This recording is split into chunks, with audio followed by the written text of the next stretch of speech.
Hey everyone, nice to see you here. So I guess you're probably already aware with the title of my presentation, and here's what we'll cover. So if you feel like you're in the wrong room, you can still make a run for another talk. So first we'll cover the basic concepts of mapping and then the current state of affairs. I will not go super in-depth into the basic concepts, but just to have a baseline, make sure everyone knows what I'm talking about. Then I'll cover in-depth OpenCRE, and then the million-dollar question, are mappings actually applicable for compliance purposes? And I'll show an example using OWASP SAMM to NIST SSDF mapping, and then I'll give you a few quick takeaways. So everyone's okay with that? Great. Okay, so a bit about me. I don't take a lot of pictures, so here's an AI-generated version of me for anyone reading this presentation at home. So all of you in the room are stuck with the less handsome but a bit more talkative version. So I work at Codific. We're a product company. Security is in our DNA. All our products are in some way related to security. We're a small company, so many of us wear many hats. So all engineers are involved at least a little bit in AppSec. Some are involved a lot. I started as a software engineer, and I transitioned slowly more and more into AppSec, and I'm learning more as I go. I'm an OWASP SAMM contributor, got involved in 2021, and I'm getting more involved every day. Recently, I started getting involved with more OWASP projects as well, and many non-OWASP projects, standards, like NIST, and that's how I got into all of this mapping thing. So also, I'm a first-time speaker. I'm a bit nervous. Probably you can see that. So your feedback is well appreciated. Okay, let's jump into the content. So first, we're going to cover some of the basic concepts. As I said, make sure everyone understands what I'm talking about. And first, what is a mapping? Well, we can define a mapping as the algebraic projection from one domain into another. As shown here, the function f projects from domain A into domain B. Don't run yet, okay?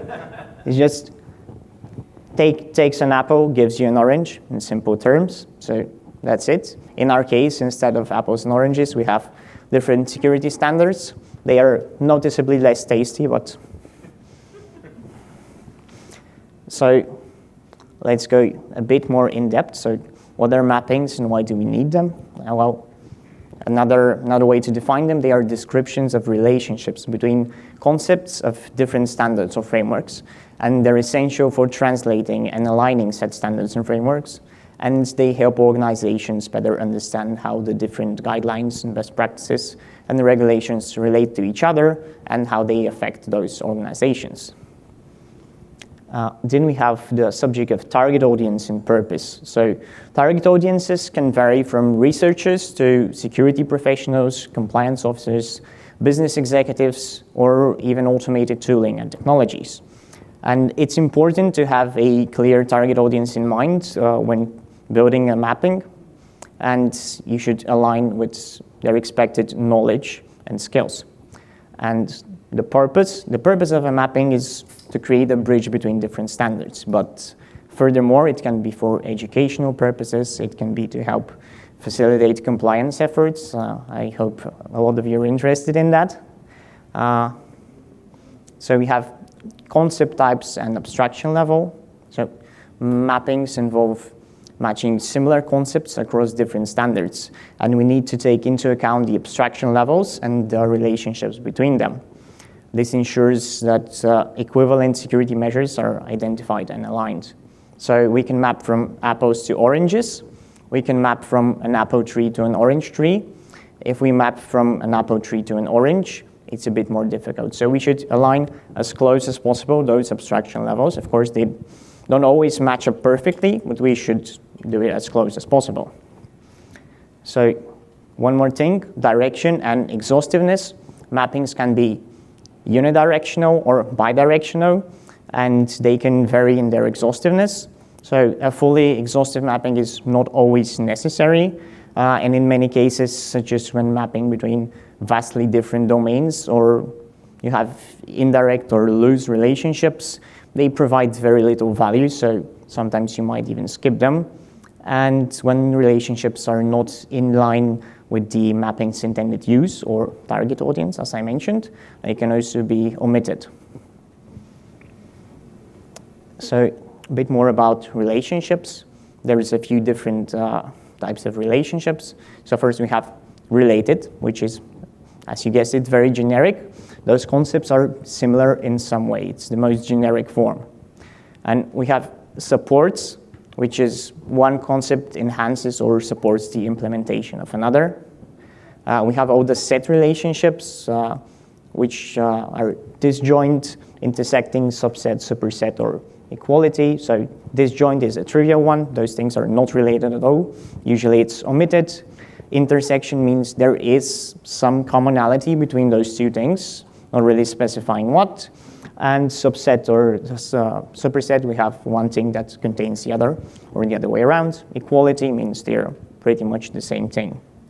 One thing that I should mention is those relationships can apply across standards, but also within the standard. In most standards, you have the set relationships. You have one thing contains the other, so you have a higher group. And hierarchical structures, we also have this in pretty much all standards. They are structured in some way. For example, how many of you are familiar with OWASP SAMM? Most of you, okay, that's good. So as you know, OWASP SAMM is structured in a hierarchical manner. So we have a business function, which is the highest level of abstraction. Then you have a security practice, and then you have a stream, and then you have the individual activities in those streams. So that's an example of hierarchy within a standard, but you can also have hierarchy across standards. That's a less common example. Okay, so where are we now? The traditional approach is handmade mappings. That has been going on for a while. There are a lot of different mappings. Sometimes people update them, sometimes not so much. But sometimes they're created to fit a specific organization or group's needs, so they may not be applicable to everyone. And we have OpenCRE. How many of you are aware of OpenCRE? Okay, maybe half of you. Okay, that's good. So there will be added value for a lot of you.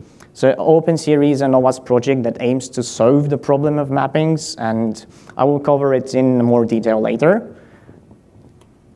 Okay, so we have the matter of quality and applicability of the existing mappings. So as far as I'm aware, we don't have any objective measure of those stats. How good of a quality is this mapping? And if we want to improve, I think we should start measuring first, because otherwise, what are we doing? There is the concept of transitive mappings. How many of you are aware of the concept of transitivity? Okay, a lot of you. Okay, that's good. I will cover that right now. So here is for those unfamiliar, the concept of transitivity. Basically, we have here the function f that maps from the domain A to B, and the function g that maps from B to C, and then the composite function g of f maps from A to C. So again, before you run, if we have a mapping from apples to oranges, and we have a second mapping that's from oranges to strawberries, we can combine those in a third mapping that goes from apples to strawberries. That's pretty much it. Okay, we have now some officially approved and endorsed mappings, some handmade mappings which got endorsed by organizations such as NIST. And one such example is actually the mapping between OWASP SAMM and NIST SSDF, which got officially endorsed by NIST. And I will come back to it a bit later. Okay, so what about AI-generated mappings? Trying to stay ahead of the curve here. So AI works very well sometimes. Other times, not so much. As you can see in the example here, it's sometimes struggling to count the number of letters in a word. So But breaking news, just a few days ago, OpenAI actually released the preview version of the new O1 model, which is specifically advertised to solve this problem. So we are making huge strides there. Well, I do believe very soon we will be able to leverage AI to help us in some way, but we're absolutely not there yet. And for generating mappings, I don't know how long it's going to take. I don't want to make those predictions, but right now, we're not there. So let's take a better look at OpenCRE and see what it has to offer. So we're going to cover the following topics. What is OpenCRE? What's it good at? What can be improved? And what can we do to actually help those improvements come true? So you can think of OpenCRE as a meta-standard that all other standards map to. So you have mappings from apples, oranges, strawberries, and bananas into OpenCRE. And it's important that those mappings are bidirectional. I mentioned this earlier. So if you have a mapping from apples to OpenCRE, you have a mapping from OpenCRE to apples as well. That's very important because those two mappings are used to create a transitive mapping between the two standards mapped to OpenCRE. So you go from apples to OpenCRE into oranges. And as I said, they are all bidirectional. So you can go from apples to bananas or strawberries, as we mentioned before. So let's look at the following scenario. Let's say OpenCRE supports, as I mentioned, apples, oranges, strawberries, and bananas, but it does not support kiwis yet. We can actually expand on OpenCRE. We did an experiment with that at Codific, and it's been somewhat working. I'll go more into that, but if we create or get a mapping someone else created from kiwis to apples, then we can actually leverage that transitivity concept even further and go from kiwis to apples, then into OpenCRE, and then into all the standards that are already supported by OpenCRE. But there's the problem. There are imperfections in each mapping. It's inevitable, I think so. And we have more imperfections on the other side. So when you have a transitive mapping, those imperfections are compounded. And when you do an extra layer of transitivity, they are compounded even more, so you end up with something like this. Oh yeah, and we don't really like that. So what can we do? I would love to hear your feedback if you have any ideas after this, but I have a few suggestions. So we can first improve the quality of mapping, so reduce those imperfections so the compounding effect doesn't bother us that much. And as I mentioned before, OWASP SAMM is one example where the SAMM core team actually took the initial mapping from SAMM to OpenCRE and collaborated with the OpenCRE team to actually improve that mapping. And this is not yet live, but it will be soon. So I hope to get better results when we are mapping from and to SAMM through OpenCRE very soon. Okay. Another thing is, as I said, official approval. So we need to have officials from different standard maintainers, as NIST, as I mentioned. They need to look through those mappings, improve them, and actually say, okay, this is good now. This can be used. We endorse this. So that's another step to actually make OpenCRE more widely adopted. And with adoption can come more improvements and more visibility. And that's the next topic. We need to increase visibility, actually get more people onboarded, because the value of OpenCRE comes once more and more standards are mapped to OpenCRE, then the value increases significantly. And I think we can achieve that with your help.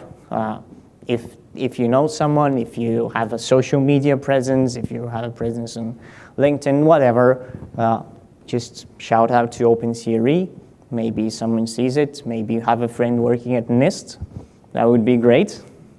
And word of mouth, also powerful too, just speaking to other people at different conferences. Yeah.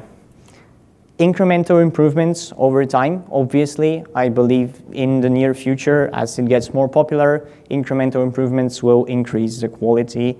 And yeah, manual refinement, obviously, what the SAMM team did, manually look through what it does, what goes wrong, identify where it went wrong, what can be improved, maybe in the internals of the project as well.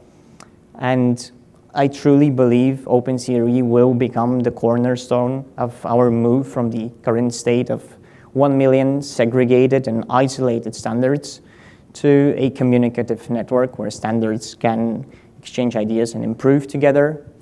And I'm going a bit off track here, but eventually I think in the long term, we can move to a set of more universal standards, which are more modular, and the problem that we have right now shouldn't even exist if actually organizations are talking to each other instead of everyone doing their own thing. The EU is doing one regulation and then the US is doing 99% of the same thing, but then it's one is NIST endorsed, but the other one is endorsed by the EU. But we are where we are, so. So a bit off topic here. You notice a lot of fruit. So this presentation is vegan. It's gluten-free and organic certified. So this one was really hard to get. Some government agency needed to test my laptop for pesticides. So what am I getting at here? So those stamps, products get those stamps because they sell.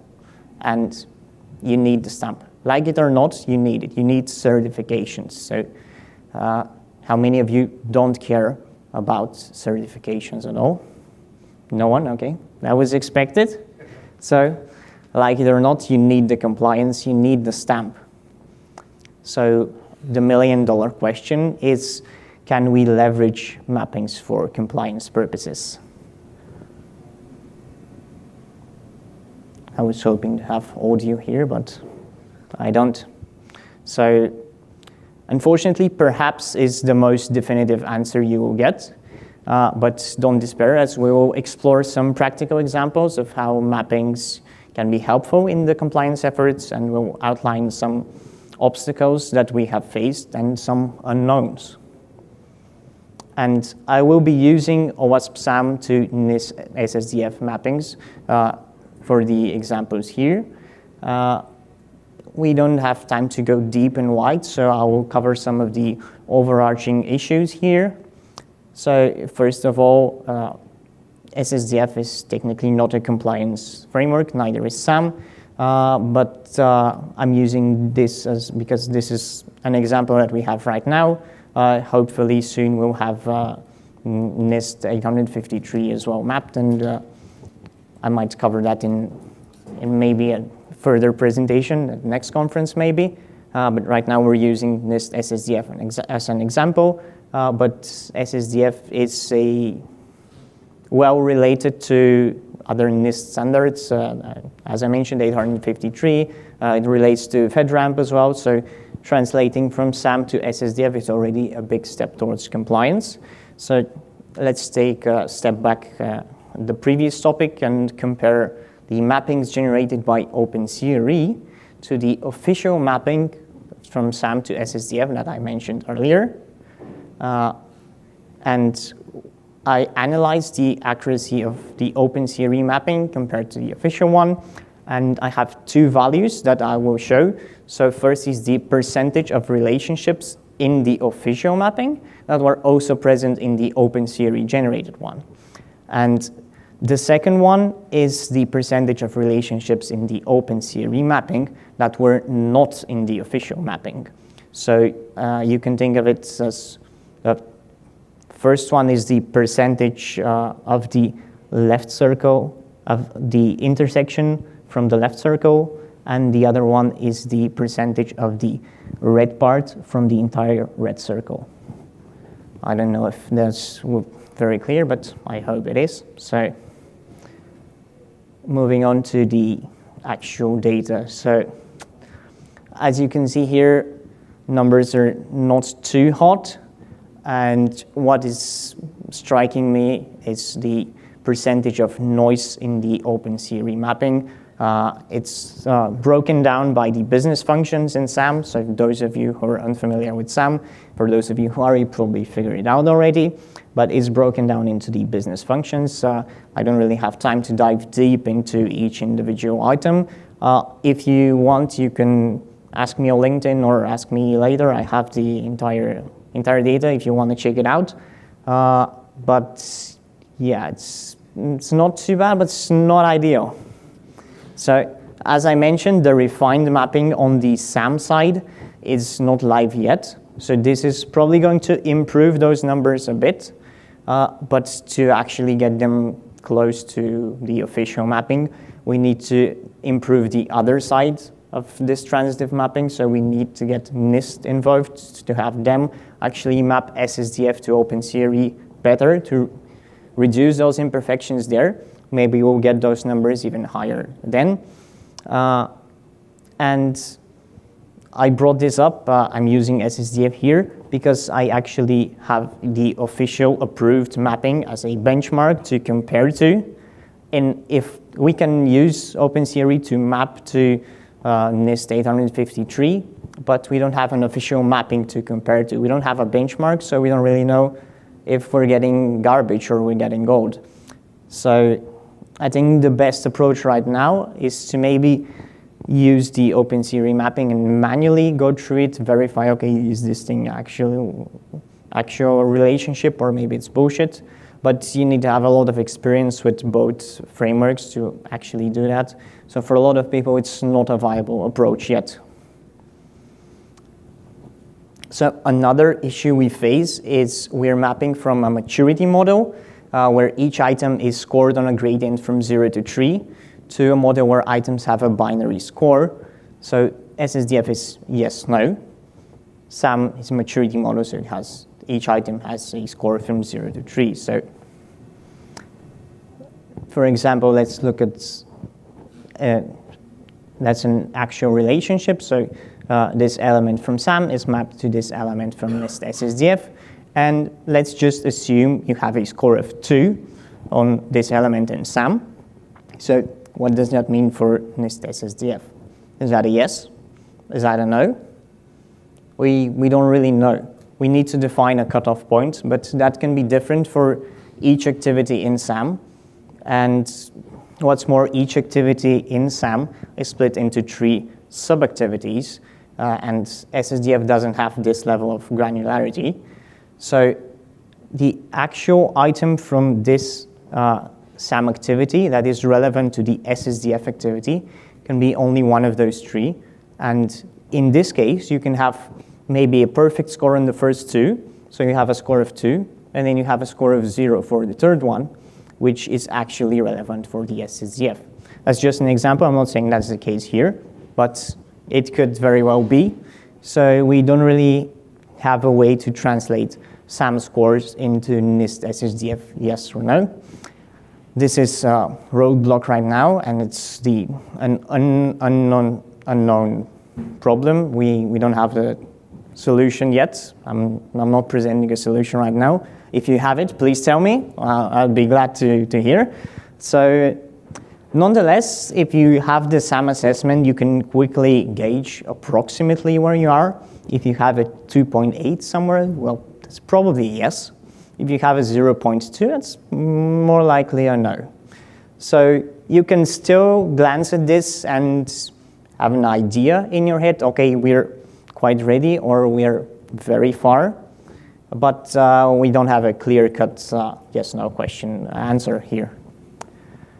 So if you've done a SAMM assessment or you're doing one in the future, we recommend you have a good documentation process that allows you to quickly identify not just the score of each activity, but the evidence that supports this score. So there are tools, both commercial and open source, that allow you to do that. If you want, you can ask me about those later as well. And when you have the evidence handy, you can actually leverage the mapping to not just get the scores, but also get the list of evidence to the corresponding activities in the source model. And that allows you to quickly manually check, okay, does this evidence actually satisfy the requirements of the relevant activity in the destination model? So I think that's currently the best way to go about it, since the scores, as I mentioned, are not super useful. So yeah, I have a few takeaways for you. Okay. Okay, so it's, yeah. So mappings are a valuable tool for aligning standards, but they are not definitive. And a lot of work needs to be done still to actually have something that's a tool that can just take something, give you something out, and that's actually useful to you. Right now, a lot of manual effort is still needed. Technology can assist in refining those mappings and can help us in the process, but it's not there yet. It cannot do the work for us. So higher quality of mappings can make our processes more robust and can actually bring us a step closer. And I believe those higher quality mappings can only be achieved with the collective efforts of standard maintainers and all of us, all of you right here, the community. Otherwise, I don't think it's going to happen. The regulators are not just going to say, yeah, that's a really good idea, let's just do it. No, we need to push for that in order to see any sort of change. And we need to be more precise and more systematic as well. So any questions and any answers to the questions I asked? That's what I want to hear.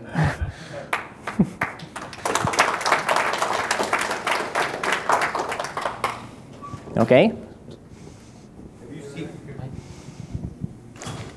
Great presentation, by the way. I have a question. It's directly correlated to exactly what you're talking about between mapping of the different frameworks that are out there, right? And I'm just wondering, has this caught any traction, with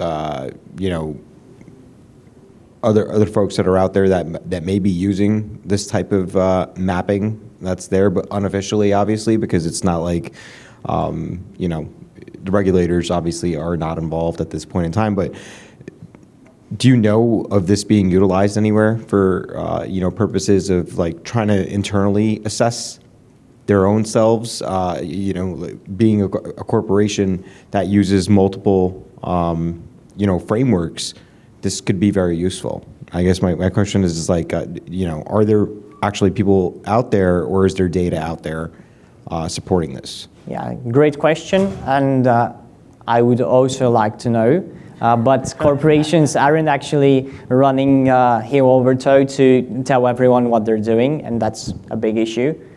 People are doing things, but they're not really sharing, and that's why I said we as a community need to push for that.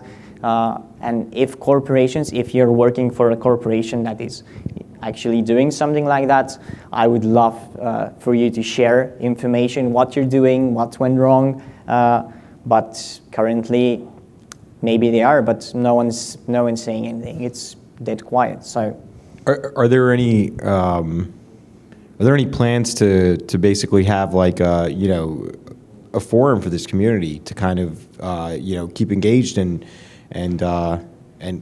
exactly what you're asking for, right? Like the data that coming from people that are using it and not using it, and for us to push for this, how do we make that happen, right? Well, I'm not aware of such a forum existing, but maybe that's a good question for the OpenCRE team, and we could actually talk with them and see if they're open to having a forum up on the OpenCRE website where companies can say, okay, we're using that, we faced those issues, we are using that for this and that purpose. That's actually a great idea, but as far as I'm aware, correct me if I'm wrong, if anyone knows about it, but I don't think there is such a forum right now. And yeah, it could be arranged. As long as there is some corporation saying we want to share data, Sure. we're going to arrange the forum real fast. Don't worry about it. Yeah. Thank you so much. Thank you. Thank you. Any more Anybody else questions? has a question? All right.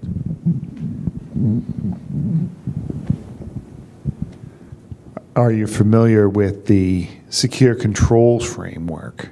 And if so, is it relevant? No, I don't think I am. All right, I'll fill you in offline. Thank you. All right, yeah. That would be good. All right, thank you. Leave a question there? No, okay. No more questions? Okay, so before you go, there is one more thing that I would like to tell you. So if you're interested to find out more about SAMM, and we have a whole community around it, then I have bad news about this. So you just missed it. We had the SAMM User Day on Tuesday, but I also have good news. The next one is scheduled already, and we would love to see you there. So it's going to be in Barcelona. It's a very nice city. We would love to have you there. It's on 14th of May, 2025. So yeah, we'd love to see familiar faces there. And I think I'm running a bit short, but yeah, thank you. That's all for me.